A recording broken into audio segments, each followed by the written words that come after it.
and we had known her, but we haven't seen her. We lost contact, but she had came to the clinic one day.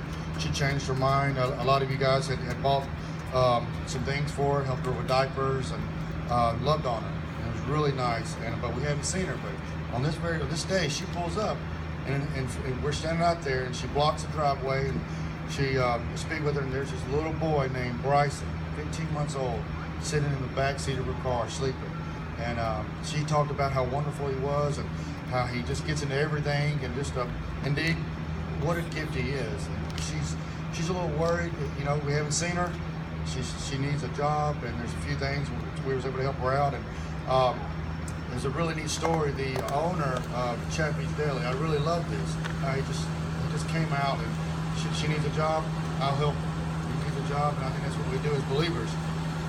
There's things that I can do that you guys probably can't do, and vice versa. But he came out and he offered her a job, and a lot of people came out and helped her with some things. Well, after she leaves, like 5 minutes after she's gone, this other car pulls up, this little 6-seater golf cart that does tours around Montgomery. This lady pulls up, and I thought she was one of the pro boys because she had this crazy hair and these big purple glasses and everything. And I'm like, what's going on here? No offense, Marianne. I'm just playing. I play too much. But she starts talking to me and Wesley, and she tells us about her friend who had came to the clinic one day who had got an abortion. Then she stops talking, and she says, hold on, and she pulls out her phone, and she calls her friend on the phone, and her friend's on the speakerphone, and she's telling us everything. A couple years ago, how she came to the abortion clinic, and she met this guy. He followed her from the end of the driveway all the way to the front door, as far as he could go on the sidewalk, talking to her, telling her how children are a blessing, to trust the Lord and everything, and how he would help her. And if you guys know John Klein, I think she's talking about John, because she says it was this skinny guy. It wasn't talking about me. So I think she's talking about John, but she starts talking about her baby. And her little girl is 2 years old, and her name is Miracle.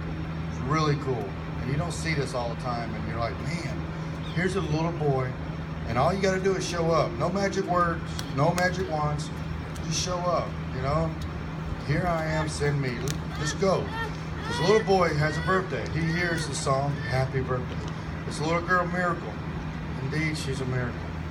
And then, I have a little chair that I sit behind, that I sit on in front of this little gate they have. And as I'm looking, I see these stones, and Michelle wanted me to bring it today, but I sort of forgotten where I had placed it. But it was I looked down on this rock, and between this rock, and there's this little piece of paper that's rolled up. And when I open it up, there's this ultrasound of a baby, this young girl. Her name was Trisha. I give her first name. Her name was Trisha.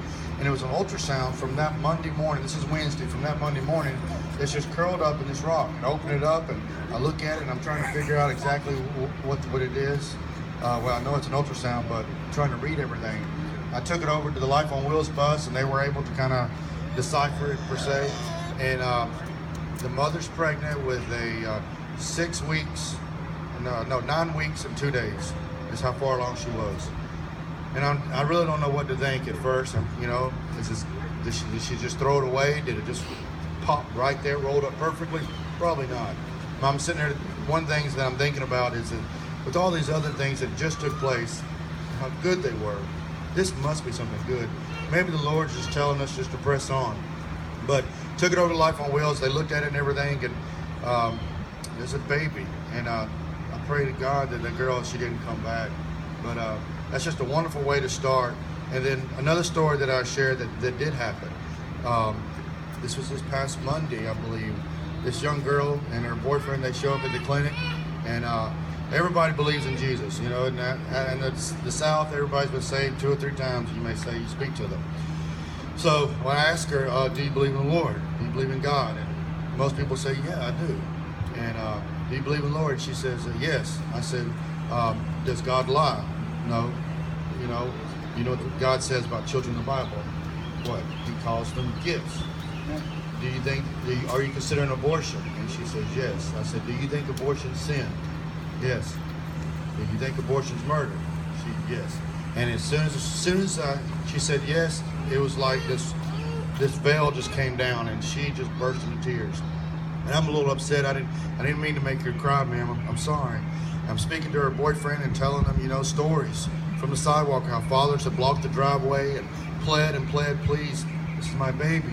And, you know, encourage him to act like a good father, to be a man, put his arm around her and take her home. And she went and they got in the parking lot over there next to the clinic. And she sat there for a while, and I got the Life on Wheels, the ladies on the Life on Wheels bus, figured maybe she needs to talk to a woman.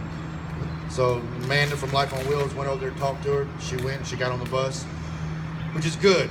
And not every mother that gets on the bus, though, chooses life. And the ultrasound, again, it's not that magic wand. Just because they see their baby doesn't mean they're always going to save it. But you're hoping and you're praying, Lord, please.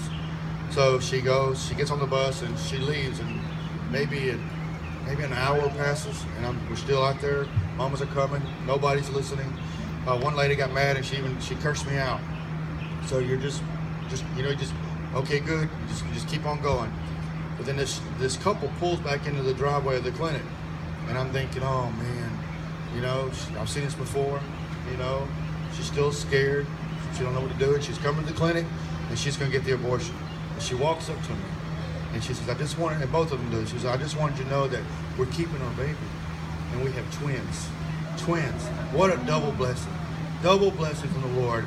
And indeed, it's amazing. And she was very thankful. I wish I had a big picture of her, because the smile on her face. You know, when you're pregnant, and sometimes you can be scared, especially if you're young and you're unmarried, and life seems so unsure. But she's happy, and she's got this wonderful smile on her face that would just light the darkness. And she's happy about her baby. And thankfully, her and her boyfriend they're getting married. Amen to that. And I encourage him in the Lord to turn from sin and to trust in Jesus, and for him to be a godly husband and do the best he can. But I do wish I had a picture of him. But we sat there when they let me pray with them, and they left. I gave them some information and told them I'd love to help them, and anybody, just send them something. But I haven't heard from them yet. But they didn't show back up at the clinic. Thank the Lord. But some good news. You don't always see that. You see, some of you have been out to the clinic. Maybe you've seen things on YouTube, and it's crazy. It's really bad. But they're doing what lost people do. And what's the thing that changes people? It's Jesus. So just show up, as some of us know. Just show up, and you love on people. Tell them about Jesus.